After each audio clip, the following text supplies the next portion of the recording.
Les invités du Cercle Pierre d'Or, l'excellence immobilière. Ces professionnels construisent l'immobilier d'aujourd'hui et de demain. Rencontre avec des femmes et des hommes remarquables.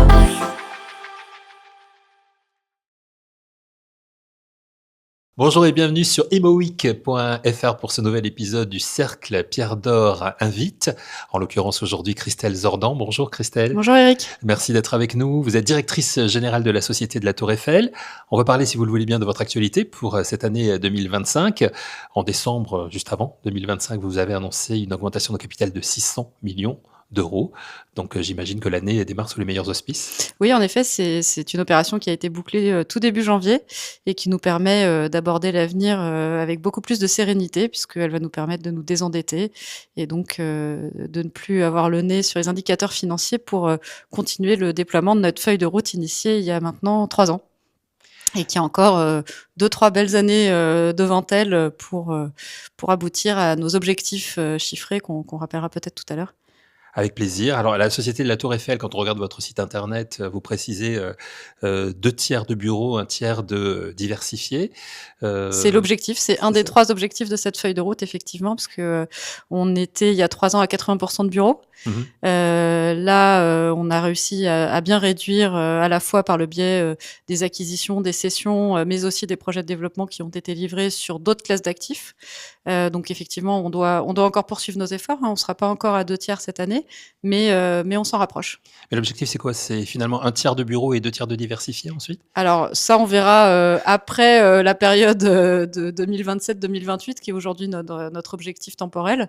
Mais effectivement, l'objectif plus intrinsèque, c'est de diminuer notre exposition au risque bureau et d'avoir un portefeuille beaucoup plus diversifié pour être beaucoup moins dépendant d'un secteur. Ça veut dire quoi, que le marché du bureau aujourd'hui, vous y croyez moins? Alors, on y croit toujours, parce qu'on a quand même lancé un projet de développement 100% bureau à Puteaux sur les quais, donc on y croit toujours. En revanche, on est beaucoup plus sélectif sur les localisations, et on croit surtout aux bureaux dans certaines localisations et pas dans d'autres, ou en tout cas dans des proportions bien moindres, parce qu'aujourd'hui, on a quand même dans notre patrimoine, et on n'est pas les seuls, des actifs de bureaux de 15 000, 20 000, 25 000 mètres carrés, dans des zones qui ne seront malheureusement plus aussi tertiaires à l'avenir. Donc l'idée, c'est pas forcément de sortir totalement du bureau dans ces zones-là, mais c'est de le mettre avec un peu plus de parcimonie et au milieu d'ensemble immobilier beaucoup plus mixte.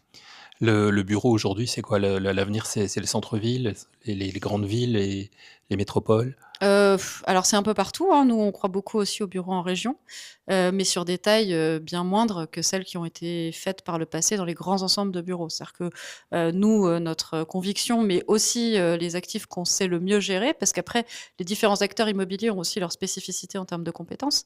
Nous, les équipes, ce qu'elles savent le mieux gérer, ce sont des immeubles plutôt entre 5 et 10 000 mètres carrés, avec des tailles d'actifs beaucoup plus granulaires et dans des zones qui peuvent être de la périphérie ou de la région, mais dans lesquelles la place du bureau trouve encore un marché. Alors, si je vous demande 3 ambitions pour cette année 2025 pour la Société de la Tour Eiffel, Christelle? Alors une première, c'est de continuer sur cette voie. Une seconde, mais qui est liée à la première, c'est de réussir la livraison de nos projets de développement en cours. On a quand même un certain nombre de projets de développement en cours qui doivent être livrés cette année ou qui viennent d'être livrés, sur lesquels on a encore à transformer l'essai sur la partie locative. Donc on a du bureau à Aix, on a du bureau à Puteaux, on a de la logistique urbaine à étage à Nanterre, un projet qui a été livré sur lequel on doit terminer la location, et à Bobigny.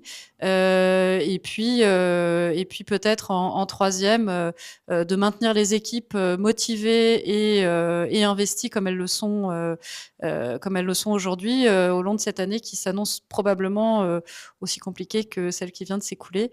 Et donc, ça va être important de ne pas s'essouffler. Est-ce qu'on peut rentrer dans les détails justement des programmes qui sont en cours ou qui vont sortir? Vous avez évoqué Puteaux, Aix, la logistique également Oui. à Nanterre et Bobigny. Alors, si on prend Puteaux, c'est un immeuble non IGH, à 5 minutes à pied de la ligne 1, on va dire, on n'est pas sur la dalle, mais on est dans la zone de la Défense, qui est un immeuble qui aura la particularité d'être en bois, structure bois-béton. avec énormément de terrasses, des très belles vues sur Paris. Enfin, un immeuble vraiment bijou pour nous. Ouais. Donc voilà, on y croit beaucoup. Immeuble vitrine, on va Voilà, dire. on y croit beaucoup de par sa taille. Il fera 9000 mètres carrés, donc il sera pas énorme. Et puis encore une fois, par le fait que quand on va être dedans, on va vraiment se sentir extrêmement bien. Le bois a cette particularité. Je sais pas si vous êtes déjà rentré dans un immeuble en bois, mais ça donne un esprit très très zen. Donc c'est un immeuble qui s'appelle Rivage et qui sera livré en fin d'année. On a également notre immeuble de Aix. Alors celui-ci, il est quasiment totalement loué.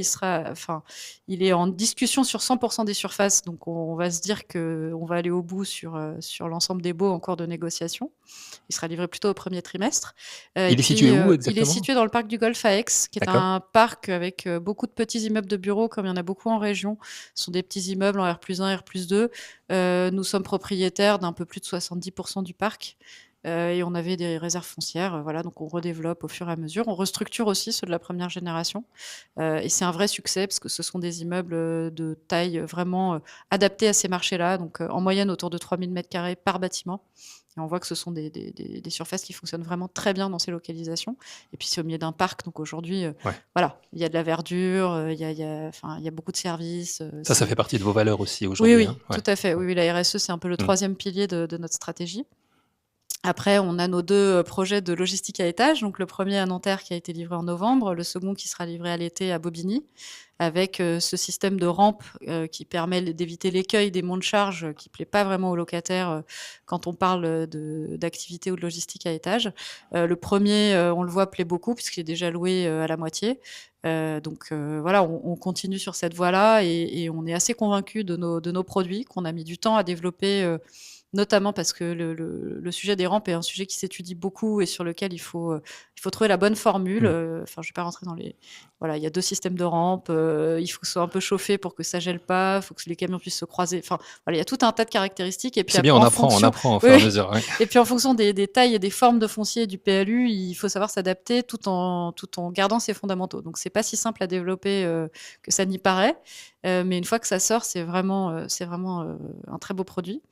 Et puis on a aussi d'autres projets dans les cartons. Alors ce qu'on va se souhaiter aussi, ça fait un 4e point, mais je vais quand même le dire, c'est que nos amis élus, malgré la proximité des échéances électorales, continuent à nous suivre pour ceux qui nous suivent en tout cas, sur la transformation de nos sites. Et puis pour ceux qui ont du mal à nous suivre, on espère que la perspective post-électorale leur donnera envie de sortir pour certains en tout cas du déni sur le bureau pour nous aider à redévelopper les sujets, en tout cas à discuter et à échanger pour trouver le bon mix produit. Parce que encore une fois, je suis convaincue que c'est pas forcément sortir totalement du bureau, mais c'est plutôt trouver la bonne formule pour que le bureau garde sa place, mais ne prenne pas toute la place dans des zones où, encore une fois, ils n'ont pas d'avenir. Il faut continuer à prendre son bâton de pèlerin et aller prêcher la bonne parole auprès des élus, c'est ça ? C'est ça. C'est ça, avec un niveau de réceptivité qui est assez aléatoire, ou en tout cas différent d'une commune à une autre. Mais en tout cas, on voit que dans certaines communes, la réflexion fait son chemin et que certains élus commencent déjà à nous dire « Bon, ok, j'ai peut-être été un peu dans le déni, mais aujourd'hui, je suis prêt à l'envisager. » Après les élections, évidemment, mais ça se travaille tellement en amont que c'est pas grave. Oui, il vaut mieux prendre un petit peu d'avance. À partir du moment où on arrive à s'inscrire dans un échange, pour arriver encore une fois à trouver le bon produit, le bon mixte entre du résidentiel géré, du résidentiel familial, des services, du bureau, parce que je reste convaincue que dans ces zones-là, on peut en faire. Voilà, on arrive à trouver des formules qui fonctionnent, parce qu'il faut aussi que ça fonctionne économiquement. Alors au milieu de tout ça, j'ai envie de vous demander 3 raisons d'espérer, malgré le marché un petit peu compliqué. Enfin, je dis 3, mais il peut y en avoir 2 ou 4. Ouais, je vais plutôt me contenter de 2. D'accord. Une première raison d'espérer, c'est malgré tout le fait qu'il y ait un peu plus de take-up sur des zones comme la Défense ou autres nous fait espérer sur des zones un peu plus éloignées de Paris, même si la centralité reste évidemment une grande tendance. On voit que certaines entreprises, pour des raisons économiques, ont envie de sortir de Paris. Donc nous, on a des beaux produits qui les attendent. Donc on a cette première raison d'espérer. Et puis la seconde, je vais la mettre au niveau de mes équipes qui continuent encore une fois à être très très investies qui pour l'instant ne s'essouffle pas malgré toutes les difficultés qu'on connaît et sur lesquelles je compte évidemment pour 2025. On va vous souhaiter le meilleur, bien évidemment, à vous, à vos équipes de la Société de la Tour Eiffel. Merci beaucoup, Merci. Christelle Zordan, d'avoir accepté notre entretien. Merci. Merci à vous d'avoir suivi cet épisode. À très vite sur imoweek.fr.